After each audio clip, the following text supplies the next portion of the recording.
ఒక గడి అయినను మేలుకొని ఉండలేవా? మార్కు సువార్త 14:37.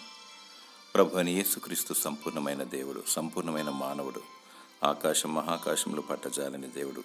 ఆయన ఎవడును నా ప్రాణమును తీసుకునడు, నా అంతట నేనే దానిని పెట్టుచున్నానని సెలవిచ్చాడు. యోహాను సువార్త 10:18. మరణ శాసనం ఎక్కడుండునో అక్కడ మరణ శాసనం వ్రాసిన వాని మరణం అవశ్యం. ఆ శాసనమును వ్రాసినవాడు మరణం పొందితేనే అది చెల్లును. అది వ్రాసినవాడు జీవించుండగా ఎప్పుడైనా చెల్లునా? హెబ్రీయులకు రాసిన పత్రిక 9:16-17. మరణ శాసనంలో వ్రాసింది ఆయనే, చనిపోయి తిరిగి లేచింది ఆయనే. గెస్టెమనే తోటలో మాదిరిని నేర్పుటకు ప్రార్థించాడు.